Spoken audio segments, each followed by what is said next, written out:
pillow and a block if you've got your blocks, and a strap, or you don't have a strap, use your dishcloth or a towel or something like that. And let's just begin by taking a few moments to just settle into the space, to the practice. So sit up tall, close your eyes, resting your hands on your knees, palms facing up or down. Going tall through the spine, rooting your sitting bones into your pillow, into your block. Really nestle them down as if you're rooting down, creating a strong foundation for the practice. Feel your sitting bones, feel their root, equally rooting down. Your crown of your head reaching up into the ceiling. Your chin is parallel to the mat. Your arms are relaxed.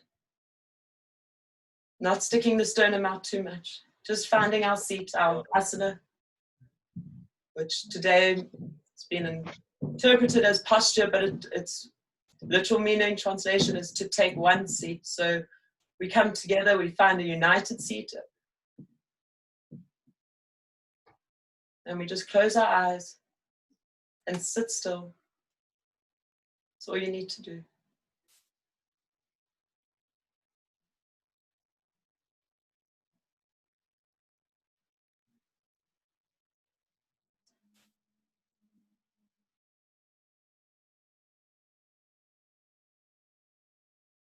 Imagine yourself sitting in your favorite spot in nature. Take yourself anywhere you want. Place you've been on holiday, perhaps. We haven't traveled this year. Maybe take yourself to a place you traveled to last year, or any time in your life, your childhood. What do you see in front of you? Is it a river? Is it an ocean? Are you climbing your favorite tree? Try and imagine yourself and the senses, bringing them to life. So what do you smell? Do you remember what that smelled like, those childhood summer times? Is it a fruit tree nearby? Is there something you can bring your memory to? A smell, our strongest sense, our most primitive sense. What do you feel? The water splashing when you dive into a pool. Imagine the feeling of being in nature, the grass under your feet, those salty waves splashing, the sound that you hear. What does it sound like?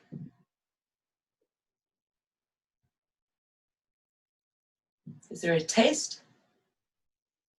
Saltiness for me is a big one. Salty water, tears, sweat, the ocean, whatever it is, it's always a good one. We look to our senses as a way to withdraw, to turn inwards, to look at ourselves. So today, and to take from the workshop that I had today with my teacher Stewart, something he brought up, which I'd really like to share with you, is about narrative. And it's about creating new stories, the need and the urgency, encouraging us to really start creating our own stories, telling new stories, telling a new narrative.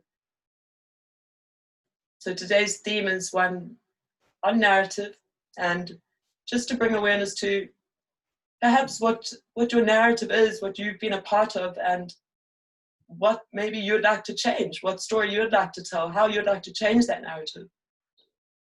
I can only speak of my truth, and that is the narrative of people can't change. I feel this is something I grew up with, and it's really something I'm doing. What I'm doing now is it's an opportunity to share that this is a narrative which is not true, and create a new narrative that changes is possible. Every day we have a chance to change, to grow, to express ourselves. Growth, expression is a form of growth, and just remember that every day is a chance. Every moment, it's not just on the mat or specific moments is how we interact with other people. It's these in-between moments, these transactions. Vinyasa, Ashtanga Vinyasa, Vin is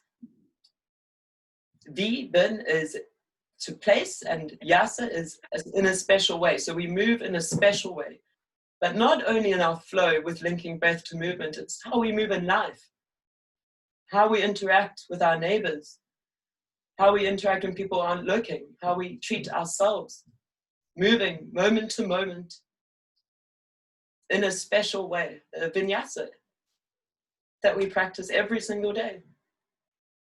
And I think this is something really cool. It's a way to look at life and how we move around a little bit differently, maybe bringing a bit of perspective and narrative into our day, how we move, how we interact, remembering that these moments are all opportunities to grow. And whatever is done is done. So today, this afternoon, Saturday afternoon, such a good afternoon. Thank you for joining. And whatever we brought onto the mat, it's a chance now just to put that aside for an hour or so.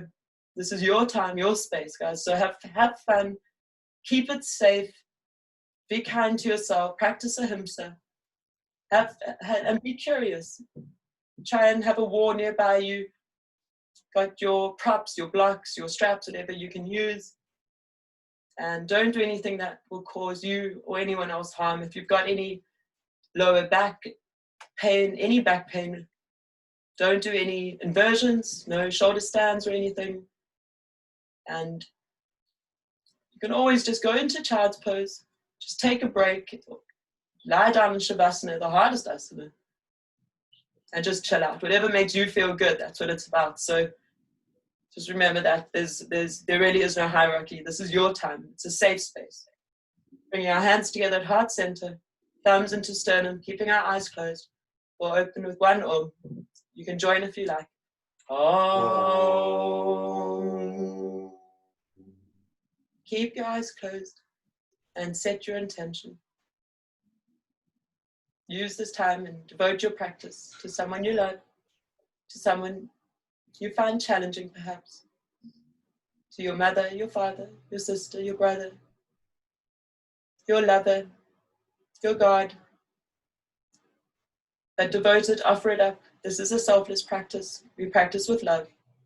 And the practice does not end at the end of the class. So really try and move off the mat, bringing into mind how we interact, how we treat ourselves as well when no one's looking. Trying to give ourselves a little bit more love. So open your eyes on the inhale and exhale.